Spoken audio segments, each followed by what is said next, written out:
Welcome back, everybody. I'm so excited to have another amazing guest with us today here at the Desk Careers Spotlight Series. Today we welcome Saniyah Hussain, who is the Legal Affairs Coordinator. Saniyah is zooming in from Dubai, where we're going to be talking about her career journey, what she was studying as a young teenager, how her academic pathway grew into where she is currently. Welcome, Saniyah, to Desk Careers. Thank you, Maria. Thanks for having me today.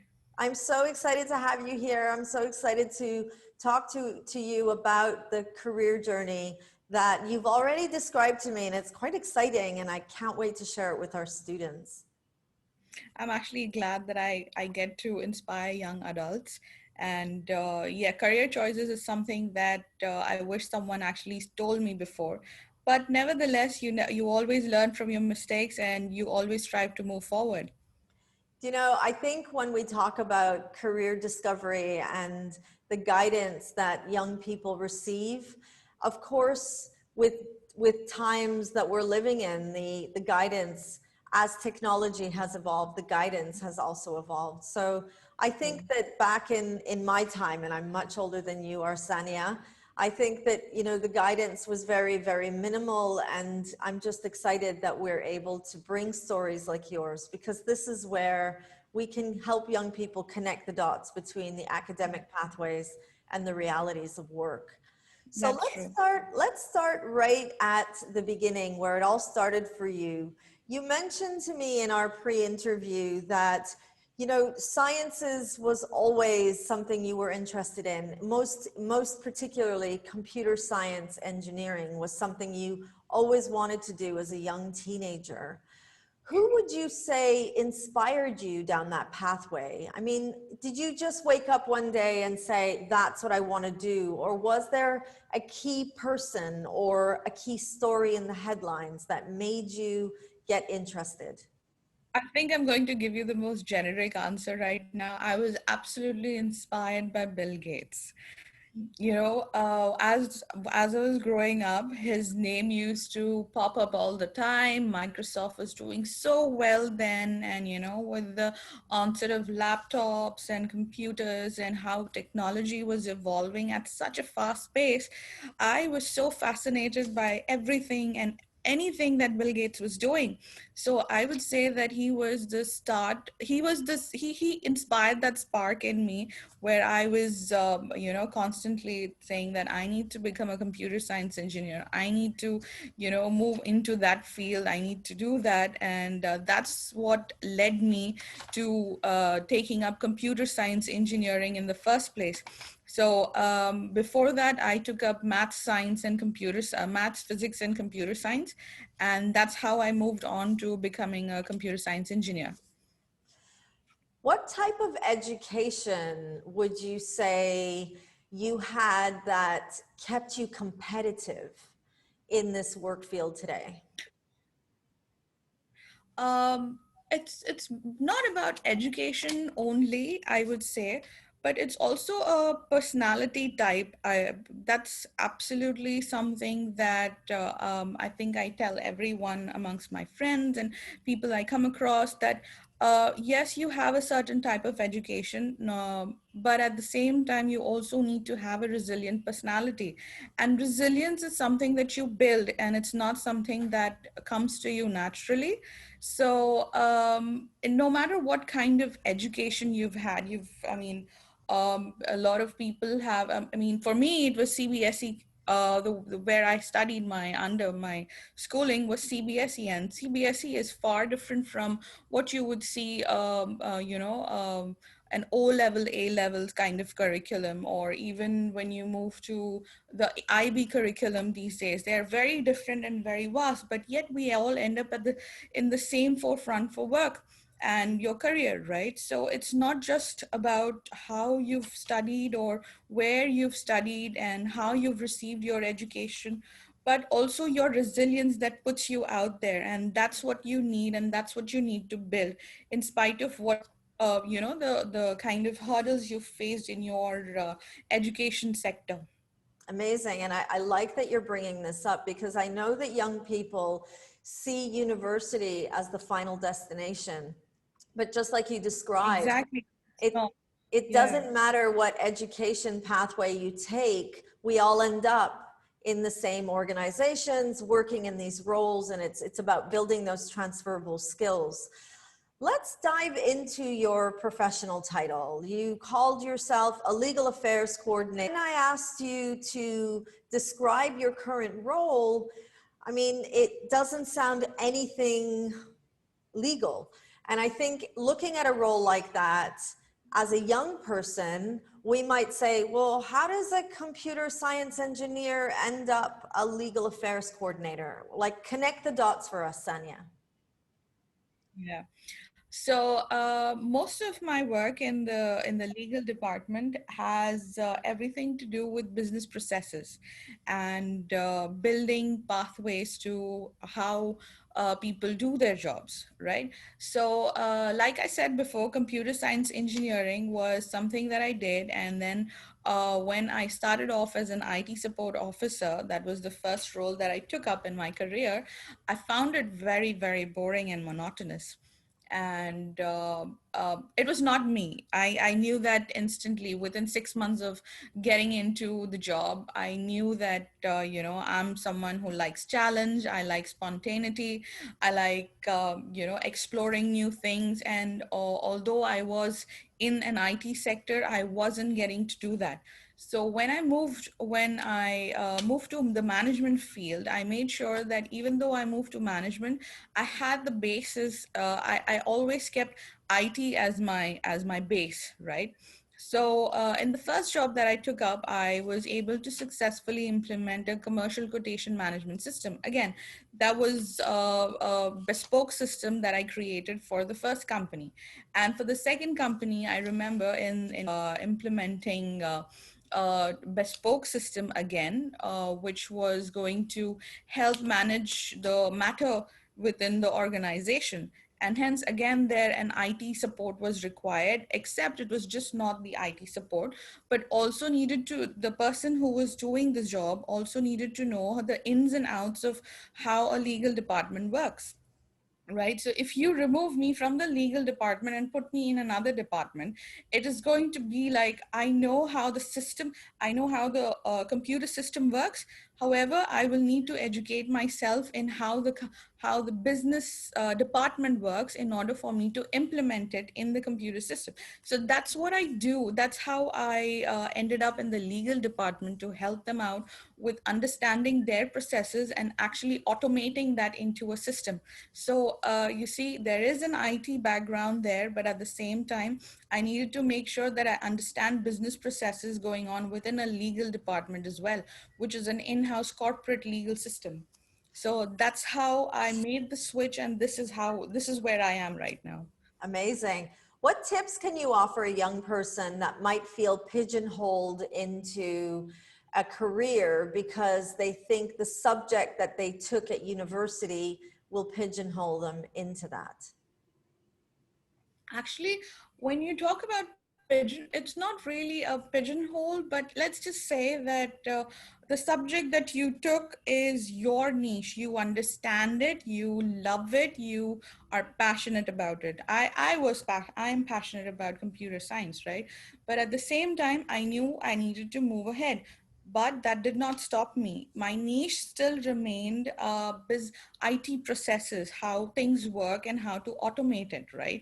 So I wouldn't call it basically something that would pull you down, but that is something that will be your niche and you need to work on it. It's not necessary that you've done it in university and you stop right there with it. You go on, you move ahead, you gain certifications from it if that is what you're really passionate about, and you gain certifications, you network with people who are within the field, so you have a very amazing platform given to you, LinkedIn, where you were able to network with professionals from the same background that you are interested in, etc. So yeah, build your niche in subjects or in skills that you absolutely love, and things will definitely fall into place. I always tell this, like, you don't have to be excellent at everything, but you need to strive towards excellence. So even if it's that one subject that you really love, you really need to go with it, for it,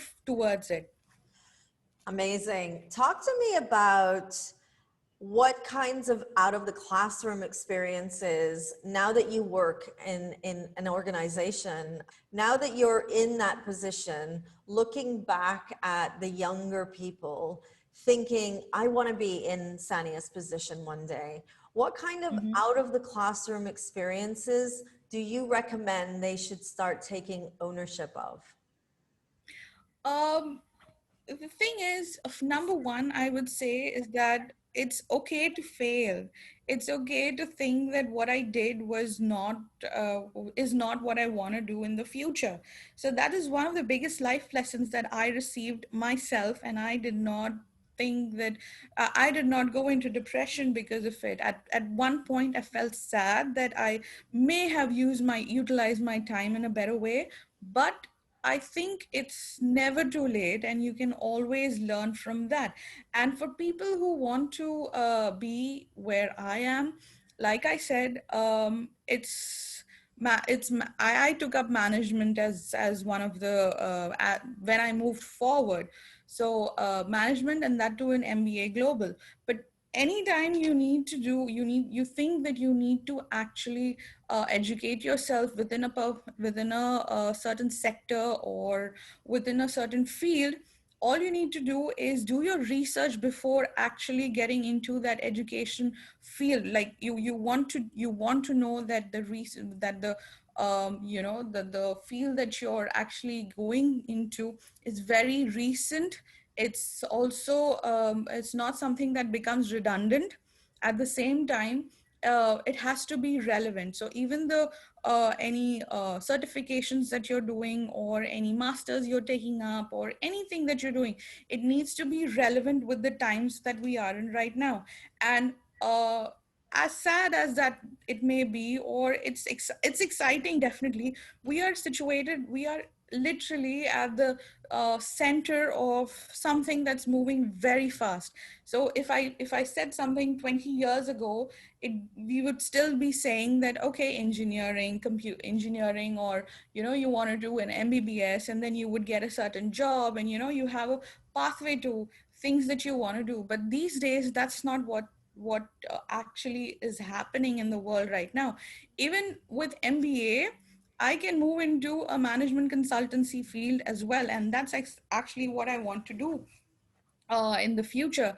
And it's not necessary that it is going to restrict you, because right now we're living in a world where everything is out there, everything is open to you, and not necessary that you need to just do one thing and that closes all the doors for you. No, that's not what we are, where we're living right now. So even if I did management, I have at least 5 doors that are open for me, 5 fields that are open for me. And that's what I love about the generation that we are in, the education that we choose, that it needs to be relevant with the times that we are living in.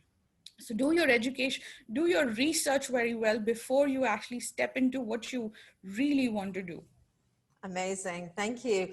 I know that internships is one of your top three tips. How does a Yes. young person gain an internship? The reason why I say internships are very, it's very important for students and who have people who have just graduated, is because before you enter into a work atmosphere where you're earning, where that becomes your livelihood, you also need to understand the dynamics, what goes on within an organization, within a department. With it's you have stepped out of school, so you're no longer among your friends or your the comfort zone of your professors and everyone. So you are completely in a different field altogether. Not just field, but you're moving across different people, you're coming across so many other individuals who may like you or may not like you, but the dynamic is always different, and you have to make sure that you fit right in like a puzzle piece, right? So you have the internships that I speak of is what gives you that dynamic where you are able to fit into such fields and such work environments where it often people fail because of the frustration, or they're not okay with the kind of environment that they are in. So that is what is being taught to you in an internship. Nevertheless, the job that you want to do, that's also there, but at the same time the main focus would be on how you interact with the people within the organization and how you fit in there. So that's one of the main reasons. And what I believe, that internships are absolutely necessary for students who are still studying, as well as students who have just graduated. Amazing. Thank you so much, Saniyah. Just before we say goodbye, you talked to me a little bit before we started the official interview about it's important to choose something that you really enjoy and you're really passionate about. How do you know that you're really going to enjoy it when you might never have done it before? What are some of your tips that you've realized on your career journey? So I realized that I'm good at designing. So I've had a passion for design, artwork, etc. since I was a child. However, I didn't want to pursue that until I didn't want to pursue that. That's a hobby for me, right? So now when I look at what I'm doing right now, it is a very clear distinction saying that, okay, apart from building an IT system, I'm also designing the business processes around that IT system to automate it. So you see, every time I think of what I'm doing, I have design as something that was always there in the background of things, right? So that is something that I realized very later in life. And it was not something that came to me while I was growing up in my schooling or during my university. No, this is something that I realized recently. So it's okay if you don't realize it back then, but I really think people should explore what they're good at. Like, for example, I remember one of my friends, she was really good at piano lessons. She used to give piano lessons to people, and teaching is what I got out of that. And I used to tell her, you're really good at teaching, you're patient, you're passionate about what you do. And she used to go like, no, I think I'm okay with what I am doing. And she used to have a very boring desk job, and I was very sad that I know what her passion is, and I just couldn't, I couldn't give her that push. Later on is when she lost her job, and then she had she really had to take up something.